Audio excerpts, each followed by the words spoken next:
The Work of Art in the Age of Mechanical Reproduction by Walter Benjamin, 1936. Our fine arts were developed, their types and uses were established in times very different from the present, by men whose power of action upon things was insignificant in comparison with ours. But the amazing growth of our techniques, the adaptability and precision they have attained, the ideas and habits they are creating, make it a certainty that profound changes are impending in the ancient craft of the beautiful. In all the arts, there is a physical component which can no longer be considered or treated as it used to be, which cannot remain unaffected by our modern knowledge and power. For the last 20 years, neither matter nor space nor time has been what it was from time immemorial. We must expect great innovations to transfer the entire technique of the arts, thereby affecting artistic invention itself and perhaps even bring about an amazing change in our very notion of art. Paul Valéry. Preface. When Marx undertook his critique of the capitalistic mode of production, this mode was in its infancy. Marx directed his efforts in such a way as to give them prognostic value. He went back to the basic conditions underlying capitalistic production and through his presentation showed what could be expected of capitalism in the future. The result was that one could expect it not only to exploit the proletariat with increasing intensity, but ultimately to create conditions which would make it possible to abolish capitalism itself.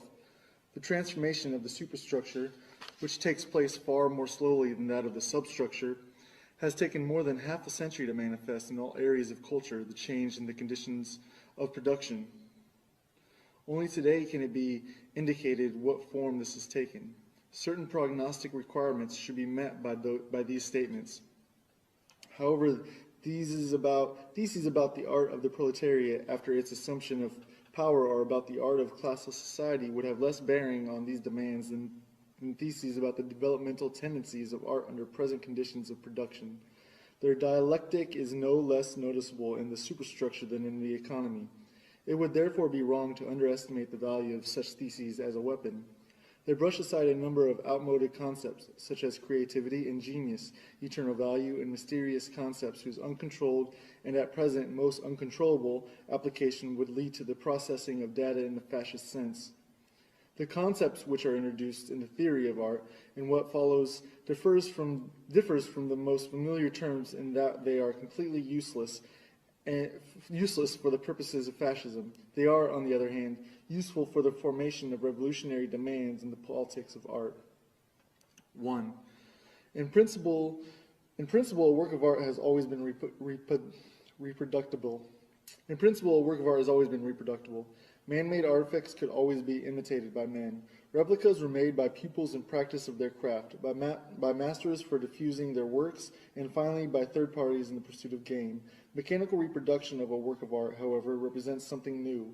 Historically, it advanced intermittently and in leaps at long intervals, but with accelerated intensity. The Greeks knew only two procedures of technically reproducing works of art: founding and stamping. Bronzes, terracottas, and coins were the only artworks which they produced in quantity. All others were unique and could not be mechanically reproduced. With the woodcut, graphic art became mechanically reproducible for the first time, long before script became reproducible by print. The enormous change which printing, the mechanical reproduction of writing, has brought about in literature are a familiar story. However, within the phenomenon which we are here examining from the perspective of world history, print is merely a special, through particularly important case. During the Middle Ages, engraving and etching were added to the woodcut. At the beginning of the 19th century, lithograph made its appearance. With lithography, the technique of reproduction reached an essential new stage.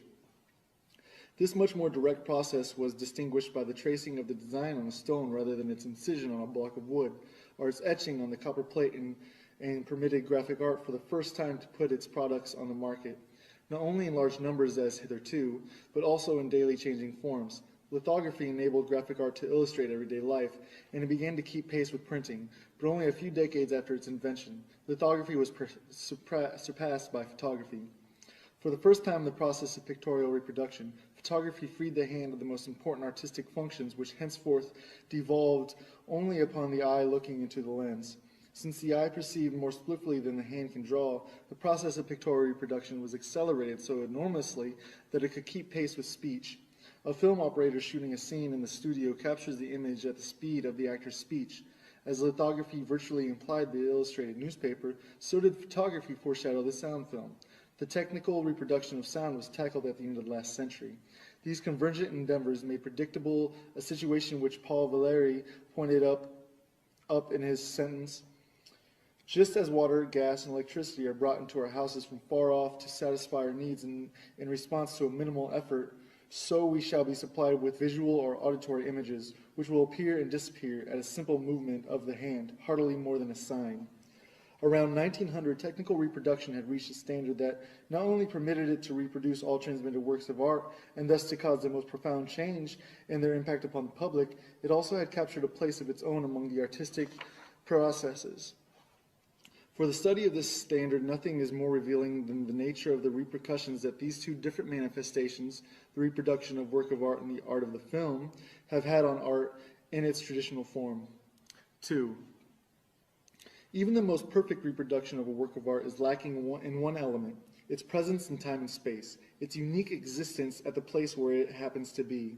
This unique existence of the work of art determines the history to which it's subject throughout the time of its existence.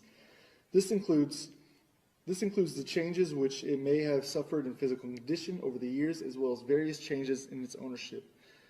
The traces of the first can be revealed only by chemical or physical analysis, which is impossible to perform on reproduction. Changes of ownership are subject to a tradition which must be traced from the situation of the original. The presence of the original is the prerequisite to the concept of authenticity. Chemical analysis of the patina of a bronze can help to establish this, as does the proof that a given manuscript of the Middle Ages stems from an archive of the 15th century. The whole sphere of authenticity is outside technical, and of course not only technical, reproducibility. Confronted with its manual reproduction, which is usually branded as a forgery, the original preserved all its authority. Not so vis-a-vis forgery. Confronted with its manual reproduction, which was usually branded as a forgery, the original preserved all its authority. Not so vis-a-vis technical reproduction. The reason was twofold. First, process reproduction is more independent of the original than manual reproduction. For example, in photography, process reproduction can bring out those aspects of the original that are unattainable to the naked eye, yet accessible to the lens, which is adjustable and chooses its angle at will. In photographic reproduction, with the aid of certain processes, such as enlargement or slow motion, can capture images which escape natural vision. Secondly, technical reproduction can put the copy of the original into situations which would be out of reach for the original itself. Above all, it enables the original to meet the beholder halfway, be it in the form of photography or a phonograph record. The cathedral leaves its locale to be received in the studio of a lover of art. The choral production, performed in the auditorium or in the open air, resounds in the drawing room. The situations into which the product of mechanical reproduction can be brought may not touch the actual work of art, yet the quality of its presence is always depreciated. This holds not only for the artwork, but also, for instance, for a landscape which passes in review before the spectator in a movie. In the case of the art object, a most sensitive nucleus, namely its authenticity, is interfered with, whereas no natural object is vulnerable on that score. The authenticity of a thing is the essence of all that is transmittable from its beginning, ranging from its substantive duration. The authority of a thing is the essence of all that is transmittable from its beginning, ranging from its substantive duration to its testimony to the history which it has experienced. Since the historical testimony rests on its authenticity, the former, too, is jeopardized by reproduction when substantive duration ceases to matter. And what is really jeopardized when the historical testimony is affected is the authority of the object. One might subsume the elimination element in the term aura. One might subsume the eliminated element in the term aura and go on to say that which withers in the age of mechanical reproduction is the aura of the work of art. This is the symptomatic process whose significance points beyond the realm of art. One might generalize by saying the technique of reproduction detaches a reproduced object from the domain of tradition.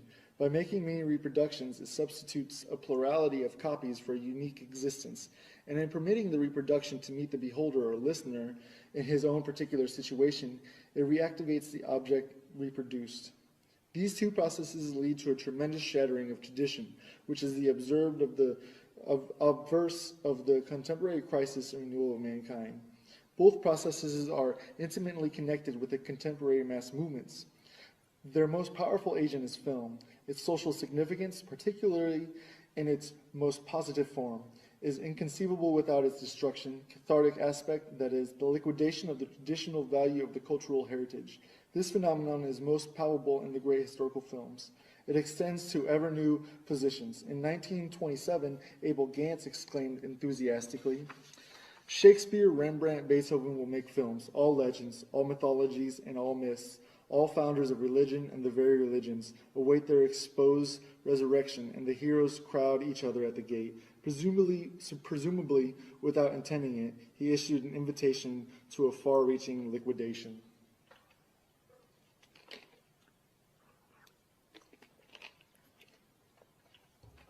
Three, during long periods of history, the mode of human sense perception changes with humanity's entire mode of existence. The manner in which human sense perception is organized, the medium in which it is accomplished, is determined not by the nature but by historical circumstances as well.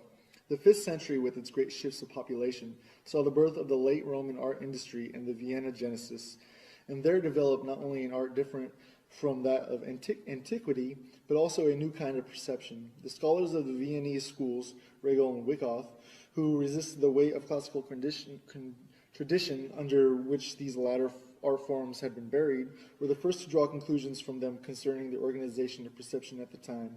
However far-reaching their insight, these scholars limited themselves to showing the significant formal hallmark which characterized perception in the late Roman times. They did not attempt and, perhaps, saw no way to show the social transformations expressed by these changes of perception. The condition of an analogous insight are more favorable in the present. If changes in the medium of contemporary perception can be comprehended as decay of the aura, it is possible to show its social causes. The concept of aura, which has proposed above the reference to historical objects, may usefully be illustrated with reference to the aura of natural ones. We define the aura of the latter as a unique phenomenon of a distance, however close it may be. If, while resting on a summer afternoon, you follow with your eyes a mountain range on the horizon, or a branch which casts its shadow over you, you experience the aura of those mountains, of that branch. This image makes it easy to comprehend the social basis of the contemporary decay of the aura. It rests on two circumstances, both of which are related to the increasing significance of the masses in contemporary life, namely the desire of contemporary masses to bring things closer, spatially and humanly, which is just as ardent as their bent towards overcoming the uniqueness of every reality by accepting its reproduction. Every day the urge grows stronger to get a hold of an object at very close range by way of its likeness, its reproduction. Unmistakably, reproduction as offered by picture magazines and newsreels differs from the image seen by the unarmed eye.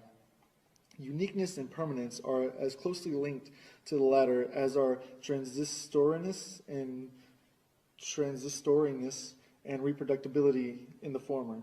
To pry an object from its shell, to destroy its aura, is the mark of a perception whose sense of the universal equality of things has increased to such a degree that it extracts it even from a unique object by means of reproduction. Thus is manifested in the field of perception what in the theoretical sphere is noticeable in the increasing importance of statistics. The adjustment of reality to the masses and of the masses to reality is a process of unlimited scope as much as thinking as for perception. 4. The uniqueness of a work of art is inseparable from its being embedded in the fabric of tradition. This tradition itself is thoroughly alive and extremely changeable. An ancient statue of Venus, for example, stood in a different traditional context with the Greeks, who made it an object of veneration, than with the clerics of the Middle Ages, who viewed it as an ominous idol. Both of them, however, were equally confronted with this uniqueness, that is, its aura. Originally, the contextual integration of art and tradition found its expression in the cult. We know that the earliest artworks originated in the service of the ritual, first the magical, then the religious kind. It is significant that the existence of the work of art with reference to its aura is never entirely separate from its ritual function. In other words, the unique value of the authentic work of art has its basis in ritual, the location of its original use value. This ritualistic basis, however remote, is still recognizable as secularized ritual even in the most profane forms of the cult of beauty.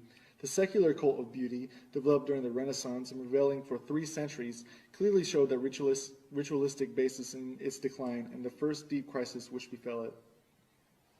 With the advent of the first truly revolutionary means of reproduction, photography, simultaneously with the rise of socialism, art sensed the approaching crisis which has become evident a century later. At the time, art reacted with the doctrine of art for art's sake, that is, with the theology of art. This gave rise to what might be called the negative theology in the form of the idea of pure art, which not only denied any social function of art, but also any categorizing by subject matter. In poetry, Mallarmé was the first to take this position. An analysis of art in the age of mechanical reproduction must do justice to these relationships, for they lead us to the all-important insight. For the first time in world history, mechanical reproduction emancipates the work of art from its parasitical dependence on ritual. To an ever greater degree, the work of art reproduced becomes a work of art designed for reproducibility. From a photographic negative, for example, one can make any number of prints. To ask for the authentic print makes no sense, but the instant the criterion of authenticity ceases to be applicable to the artistic production, the total function of the art is reversed. Instead of being based on ritual, it begins to be based on another practice, politics. 5. Works of art are received and valued on different planes. 2 polar types stand out, the one with accent on its cult value and the other on the exhibition value of the work. Artistic production begins with ceremonial objects destined to serve in a cult. One may assume that what mattered was their existence, not their being on view. The elk portrayed by the man of the Stone Age on the wall of his cave was an instrument of magic. He did expose it to his fellow man, but in the main it was meant for the spirits. Today the cult value would seem to demand that the work of art remain hidden. Certain statues of gods are accessible only to the priests in the cella. Certain Madonnas remain covered nearly all year round. Certain sculptures on medieval cathedrals are invisible to the spectator on ground level. With the emancipation of the various art practices from ritual go increasing opportunities for the exhibition of their products. It is easier to exhibit a portrait bust that can be sent here and there than to exhibit the statue of a divinity that has its fixed place in the interior of a temple. The same holds for the painting as against the mosaic or fresco that preceded it. And even though the public presentability of a mass originality may have been just as great as that of a symphony, the later originated at the moment when its public presentability promised to surpass that of the mass. With the different methods of technical reproduction of a work of art, its fitness for exhibition increased to such an extent that the quantitative shift between the 2 poles turned into a qualitative transformation of its nature. This is comparable to the situation of the work of art in prehistoric times when, by the absolute emphasis on its cult value, it was first and foremost an instrument of magic. Only later did it come to be recognized as a work of art. In the same way today, by the absolute emphasis on its exhibition value to the work of art becomes creation with entirely new functions, among which the one we are conscious of, the artistic function, later may be recognized as incidental. This much is certain. Today, photography and film are the most serviceable exemplifications of this new function. 6. In photography, exhibition value begins to displace cult value all along the line. The cult value does not give way without resistance. It retires into the ultimate retrenchment, the human countenance. It is no accident that the portrait was the focal point of early photography. The cult of remembrance of loved ones, absent or dead, offers a last refuge for the cult value of the picture. For the last time, an aura emanates from the early photographs into the fleeting expressions of a human face. This is what constitutes their melancholy, incomparable beauty. But as man withdraws from the photographic image, the exhibition value for the first time shows its superiority to the ritual value. To have pinpointed this new stage constitutes the incomparable significance of Atget, who around 1900 took photographs of deserted Paris streets. It has quite justly been said of him that he photographed them like scenes of crime. The scene of a crime, too, is deserted. It is photographed for the purpose of establishing evidence. With Atget, photographs became standard evidence for historical occurrences and acquired a hidden political significance. They demand a specific kind of approach. Free-floating contemplation is not appropriated to them. They stir the viewer. He feels challenged by them in a new way. At the same time, picture magazines begin to put up signposts for him. Right ones or wrong ones, no matter. For the first time, captions have become obligatory, and it is clear that they have an altogether different character than the title of a painting. The directives which the caption give to those looking at pictures in illustrated magazines soon became even more explicit and more imperative in the film, where the meaning of each single picture appears to be prescribed by the sequence of all preceding ones. 7. The 19th century dispute as to the artistic value of painting versus photography today seems devious and confused. This does not diminish its importance. However, if anything, it underlines it. The dispute was in fact the symptom of a historical transformation, the universal impact of which was not realized by either of the rivals. When the age of mechanical reproduction separated art from its basis in cult, the semblance of its autonomy disappeared forever. The resulting change in the function of art transcended the perspective of the century. For a long time, it even escaped that of the 20th century, which experienced the development of the film.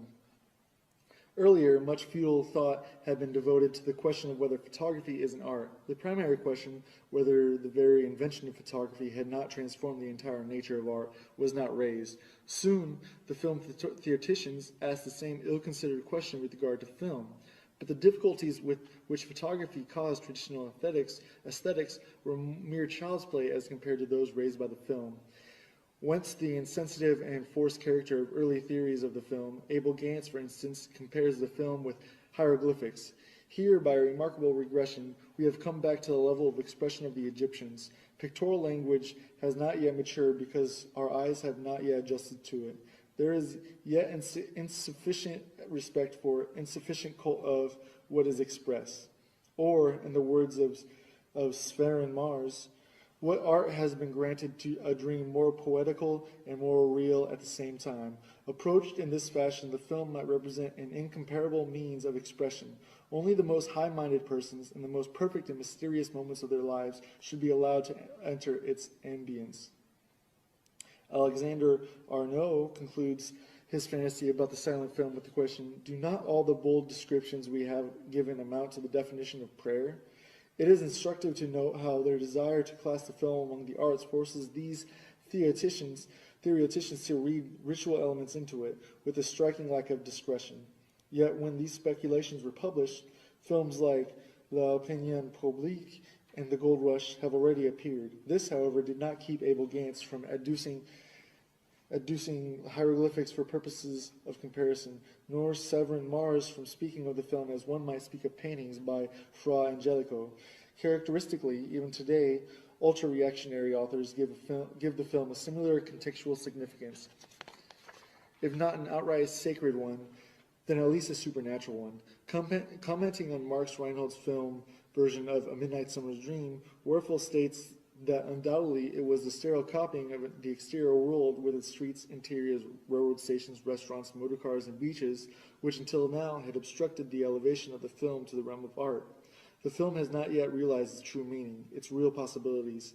These consist in the unique faculty to express by natural means, and with incomparable persuasiveness, all that is fairy-like, marvelous, supernatural.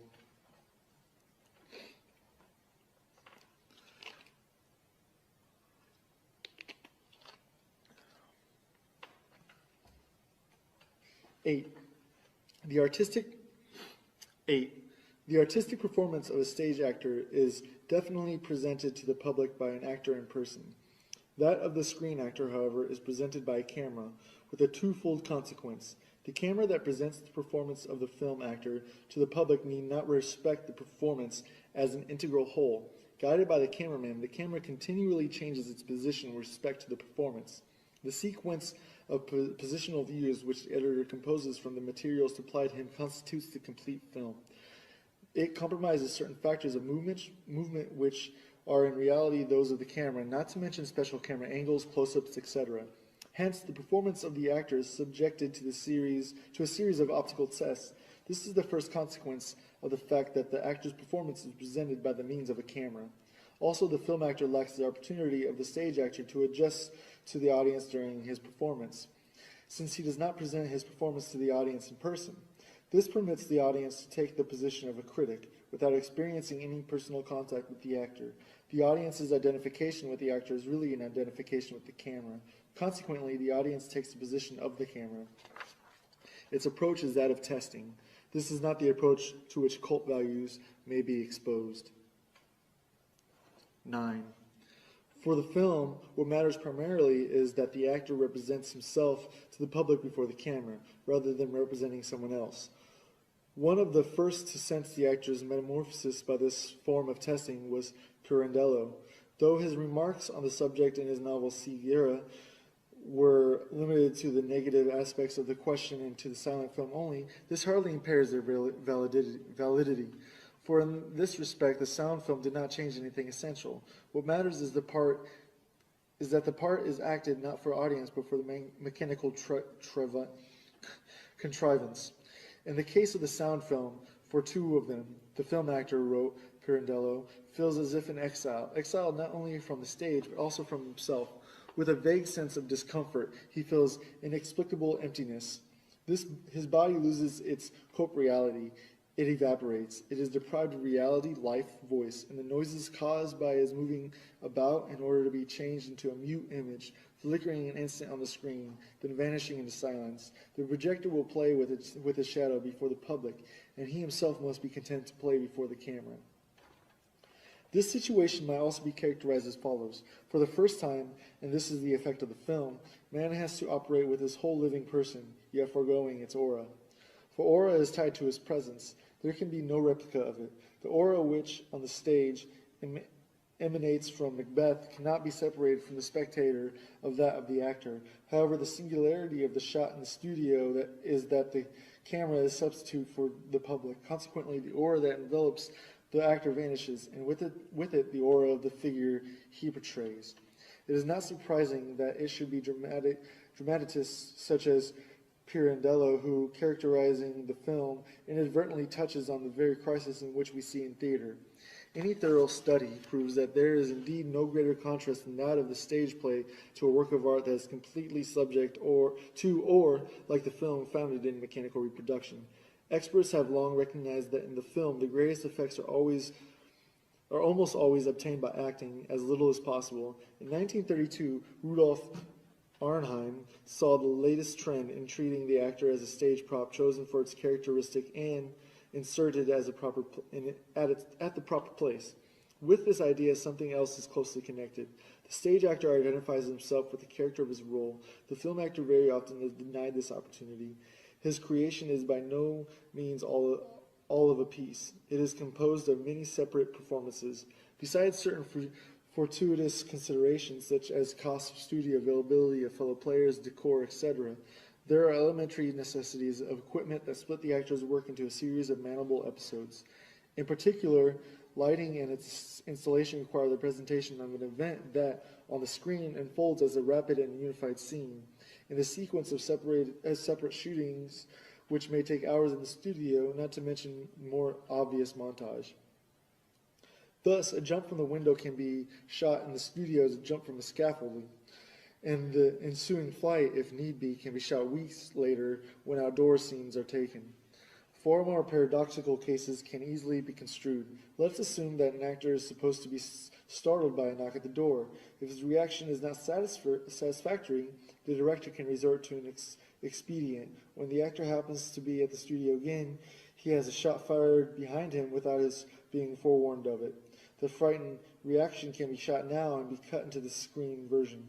Nothing more strikingly shows that art has left the realm of the beautiful semblance, which so far had been taken to be the only sphere where art could thrive. 10. The feeling of strangeness that overcomes the actor before the camera, as Pirandello describes it, is basically of the same kind as the estrangement felt before one's own image in the mirror. But now the reflected image has become separable, transmutable, and where is it transported? Before the public. Never for a moment does the screen actor cease to be conscious of this fact. While facing the camera, he knows that ultimately he will face the public, the consumers who constitute the market. This market, where he offers not only his labor but also his whole self, his heart and soul, is beyond his reach. During the shooting, he has as little contact with any article made in the factory. This may contribute to the oppression, that new anxiety which, according to Pirandello, grips the actor before the camera. The film responds to the shriveling of the aura with an artificial buildup of the personality outside the studio. The cult of the movie star, fostered by the money of the film industry, preserves not the unique aura of the person, but the spell of the personality, the phony spell of a commodity. So long as the movie maker's capital sets the fashion, as a rule, no other revolutionary merit can be accredited to today's film than the promotion of a revolutionary criticism of traditional concepts of art. We do not deny that in some cases today's films can also promote revolutionary criticism of social conditions, even of the distribution of property. However, our present study is no more significantly concerned with this than is the film production of Western Europe.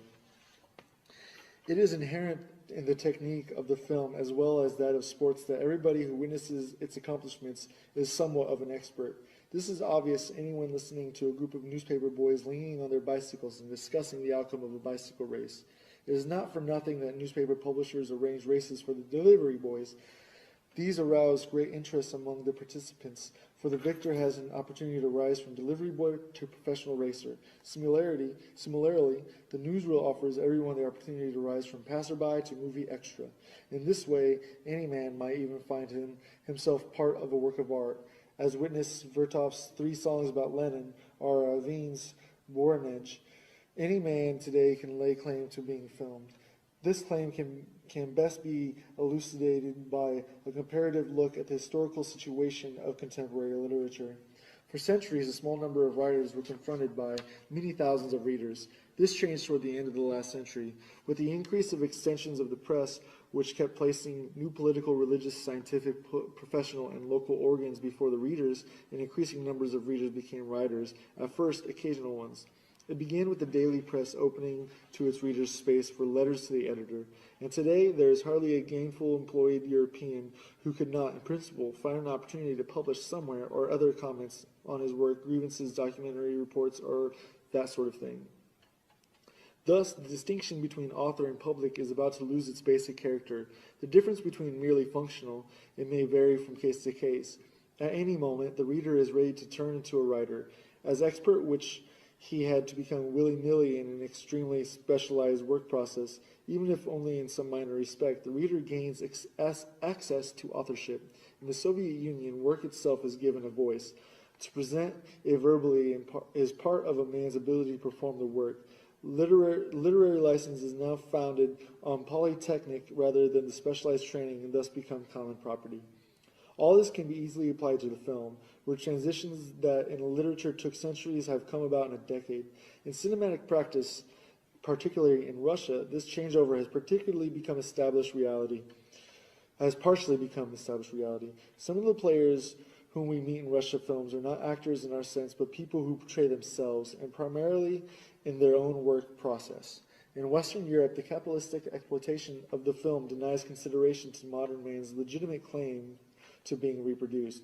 Under these circumstances, the film industry is trying hard to spur the interest of the masses through illusion-promoting spectacles and dubious speculations. 11. The shooting of a film, especially of a sound film, affords a spectacle unimagined anywhere and any time before this.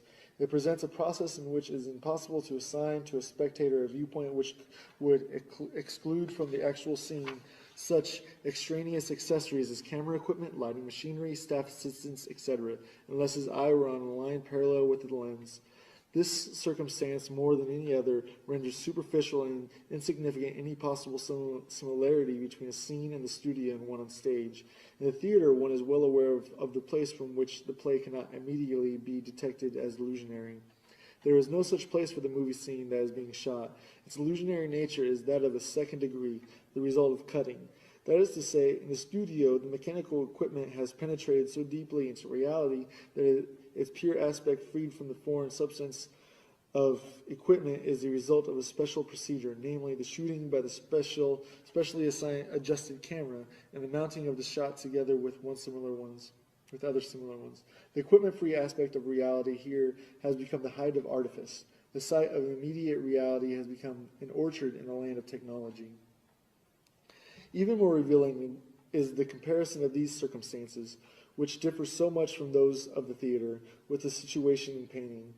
Here the question is, how does the cameraman compare to the painter? To answer this, we must take recourse to analogy with a surgical operation. The surgeon represents the polar opposite of the magician. The magician heals a sick person by the laying on of hands. The surgeon cuts into the painter's body.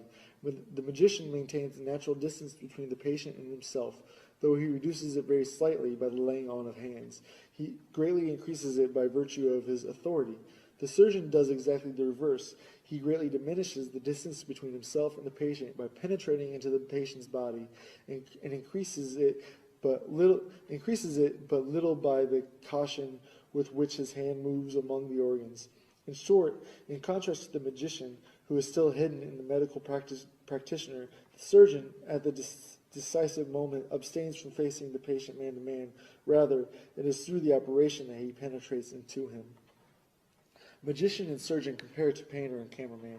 The painter maintains in his work a natural distance from reality. The cameraman penetrates deeply into its web. There is tremendous difference between the pictures they obtain. That of the painter is a total one. That of the cameraman consists of multiple fragments which are assembled under a new law. Thus, for contemporary man, the representation of reality by the film is incomparably more significant than that of the painter, since it offers, precisely because of the thoroughgoing permeation of reality with mechanical equipment, an aspect of reality which is free of all equipment, and that is what one is entitled to ask from a work of art. 12. Mechanical reproduction of art changes the reaction of the masses towards art. The reactionary attitude towards a Picasso painting changes into the progressive reaction towards a Chaplin movie. The progressive reaction is characterized by the direct, immediate fusion of visual and emotional enjoyment with the orientation of the expert. Such fusion is of great social significance. The greater the decrease in the social significance of an art form, the sharper the distinction between criticism and enjoyment by the public. The conventional is uncritically enjoyed, and the truly new is criticized with aversion. With regard to the screen, the critical and the receptive attitudes of the public coincide. The decisive reason for this is that individual reactions are predetermined by the mass audience response they are about to produce, and this is nowhere more profound than in the film. The moment these responses become manifest, they control each other. Again, the comparison with painting is fruitful. A painting has always had an excellent chance to be viewed by one person or by a few. This simultaneous contemplation of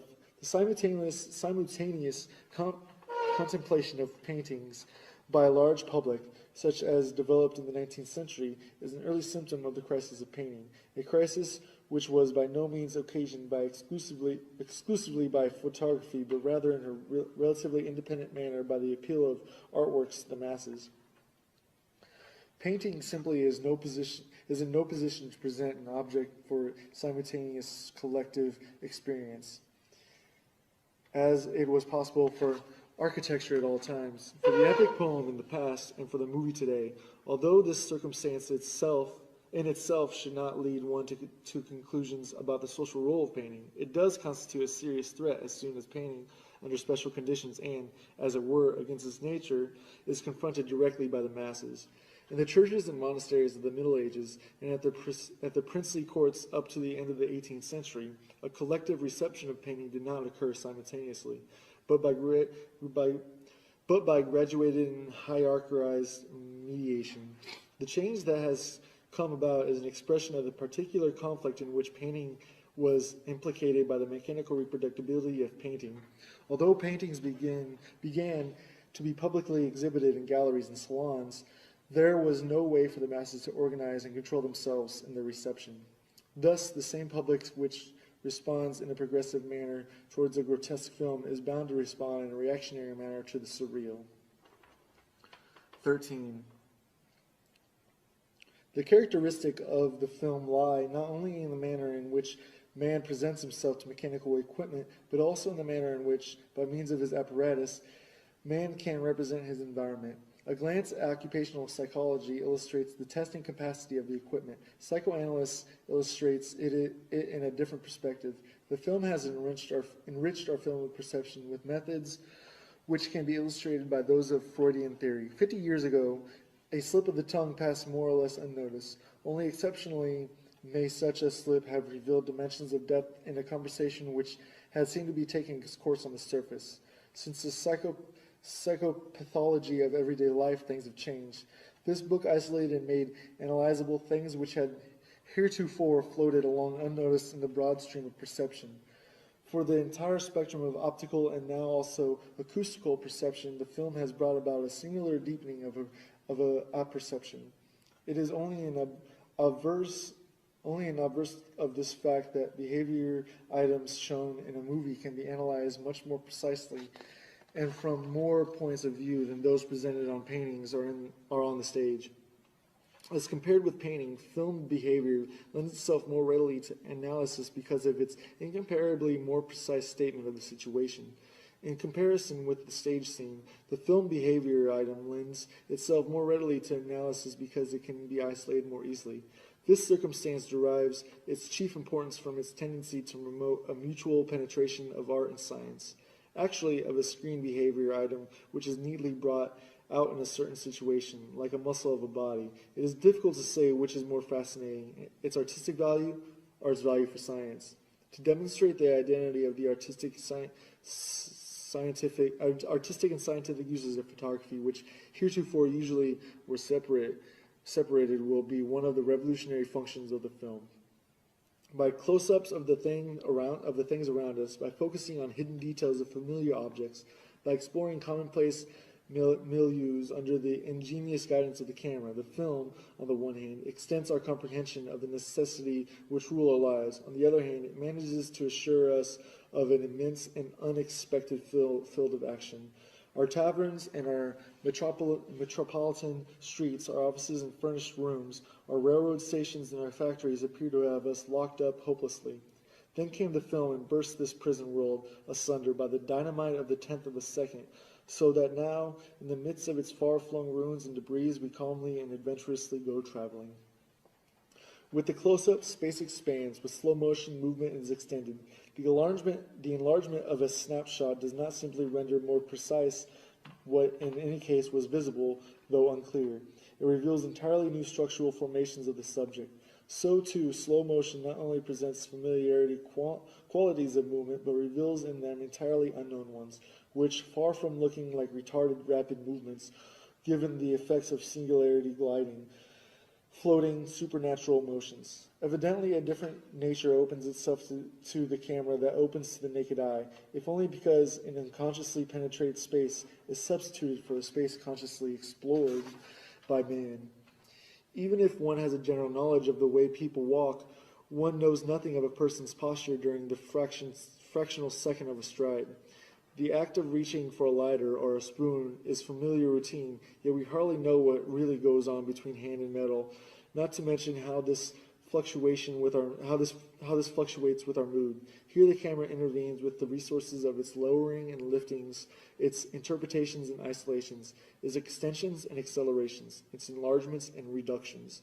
The camera introduces us to unconscious optics as does psychoanalysts to unconscious impulses. 14. One of the foremost tasks of art has always been the creation of a demand which could be fully satisfied only later.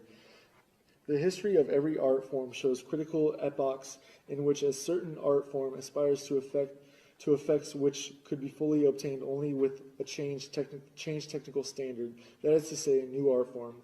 The extravagancies and crudities of art which thus appear, particularly in the so-called decadent epochs, actually arise from the nucleus of its rich historical energies. In recent years, such barbarisms were abundant in Dadaism.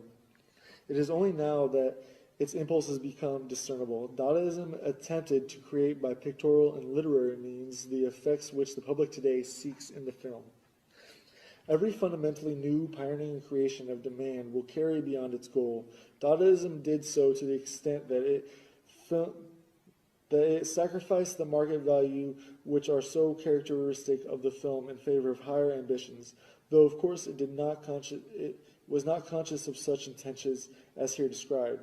The Dadaists attach much less importance to the sales value of their work than to its uselessness for contemplative immersion. The studied degradation of their material was not the least of their means to achieve this uselessness.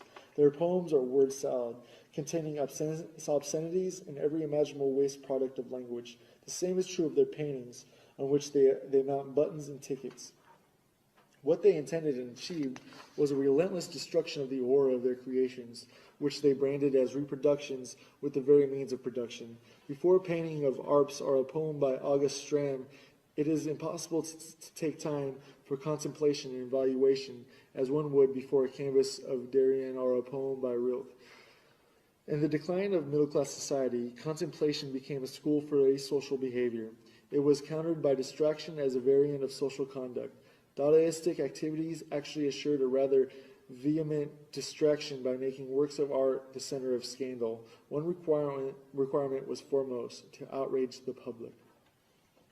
From an alluring appearance or persuasive structure of sound, the work of art of the Dadaists became an instrument of ballistics. It hit the spectator like a bullet. It happened to him, thus acquiring a tactile quality. It promoted a demand for the film, the distracting element of which is also primarily tactile, being based on changes of place and focus which periodically assail the spectator.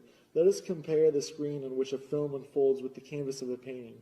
The painting invites the spectator to contemplation. Before it, the spectator can abandon himself to his associations. Before the movie frame, he cannot do so. No sooner has his eye grasped the scene than it has already changed. It cannot be arrested. Duhamel, who detested the film and knows nothing of its significance, though sometimes of its structure, notes this circumstance as follows. I can no longer think what I want to think. My thoughts have been replaced by moving images. The spectator's process of association in view of these images is indeed interrupted by their constant sudden change. This constitutes the shocked effect of the film, which, like all shocks, should be cushioned by heightened presence of mind. By means of its technical structure, the film has taken the physical shock effect out of the wrappers in which Dadaism had, as it were, kept it inside the moral shock effect.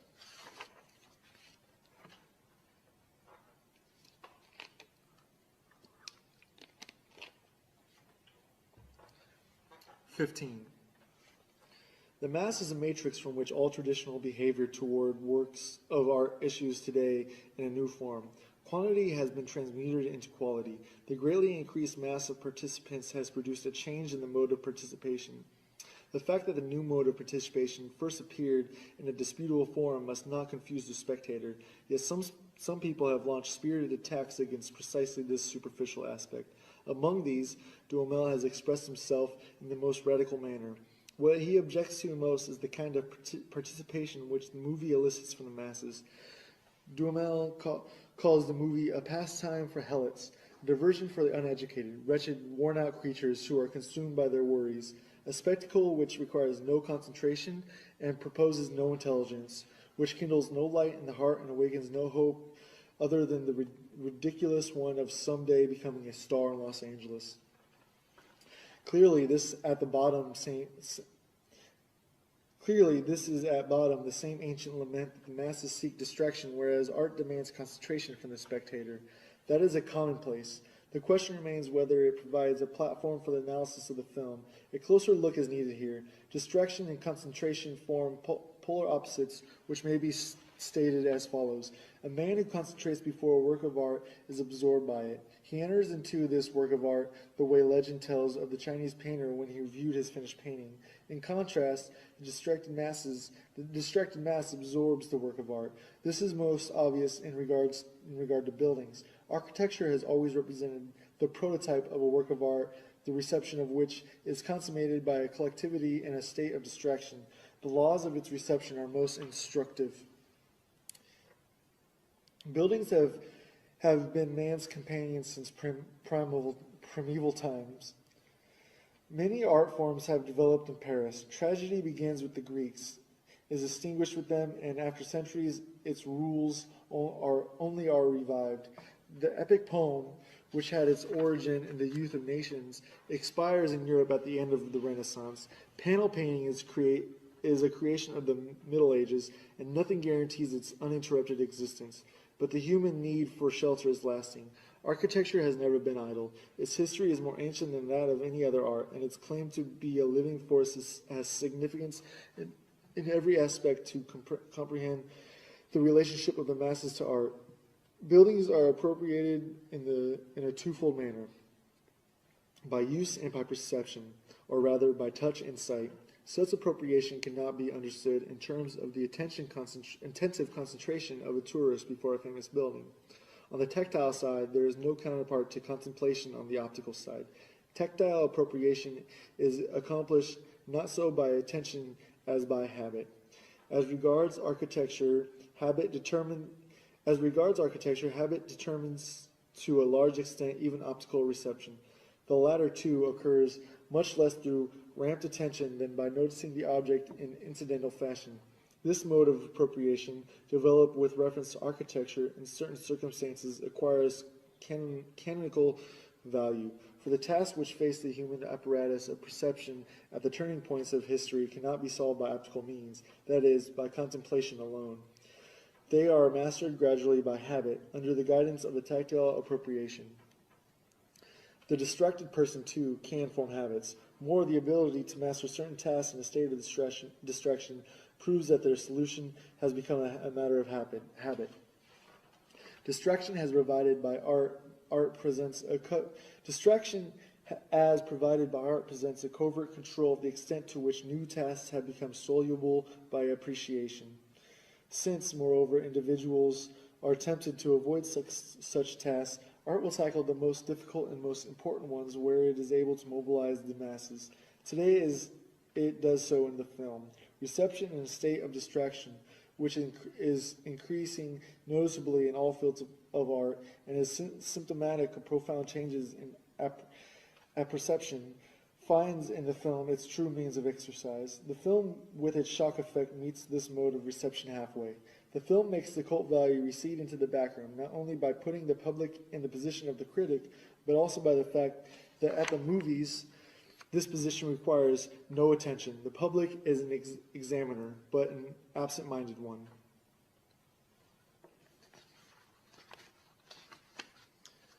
Epilogue. The growing proletarialization of modern man and the increased formation of masses are two aspects of the same process.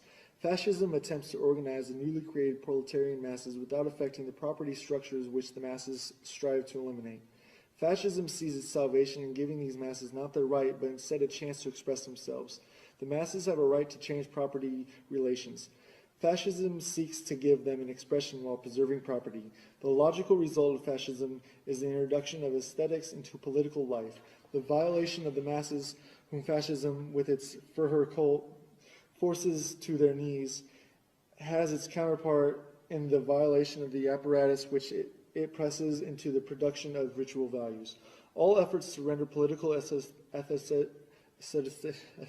culminate in one thing: war. War and war only can set a goal for mass movements on the largest scale while respecting the traditional property systems. This is the political formula for the situation. The technological formula may be stated as follows. Only war makes it possible to mobilize all today's technical resources while maintaining the property system. It goes without saying that the fascist hypothesis of war does not employ such arguments. Still, Marinetti says in his manifesto on the Ethiopian colonial war, for 27 years we futurists have rebelled against the branding of war as anti-aesthetic. Accordingly, we state, war is beautiful because it establishes man's dominion of the subjugated machinery by means of gas masks, terrifying megaphones, flamethrowers, and small tanks. War is beautiful because it initiates the dreamt of metalizations of the human body. War is beautiful because it enriches a flowering meadow with the fiery orchids of machine guns. War is beautiful because it combines the gunfire, the cannonades, the ceasefire, the sense, and the stench of putrefaction in the symphony. War is beautiful because it creates new architecture like that of the big tanks, the geometrical formation flights, the smoke spirals from burning villages, and many others, poets and artists of futurism. Remember these principles of the aesthetic of war so that your struggle for a new literature and a new graphic art may be illuminated by them. This manifesto has a virtue of clarity. Its formulations deserve to be accepted by dialecticians. To the latter, the aesthetics of today's war appears as follows. If the natural utilization of productive forces is impeded by the property system, the increase in technical devices and speed and in the sources of energy will press for an unnatural utilization, and this is found in war. The destructiveness of war furnishes proof that society has not been mature enough to incorporate technology as its organ, that technology has not been sufficiently developed to cope with the elemental forces of society. The horrible features of imperialistic warfare are attributable to the discrepancies between the tremendous means of production and their inadequate utilization in the process of production. In other words, to unemployment and the lack of markets, imperialistic war is a rebellion of technology which collects in the form of human material the claim to which society has denied its natural material. Instead of draining rivers, society directs a human stream into a bed of trenches. Instead of dropping seeds from airplanes, it drops incendiary bombs over cities. And through gas warfare, the aura is abolished in a new way. Fa ars pere mundus, says fascism, and as Marinetti admits, expects war to supply the artistic gratification of a sense perception that has been changed by technology.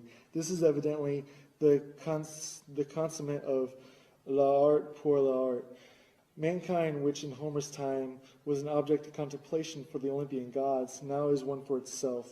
Its self-alienation has reached such a degree that it can experience its own destruction as an aesthetic pleasure of the first order. This is the situation of politics, which fascism is rendering aesthetic. Communism responds by politicizing art. The end.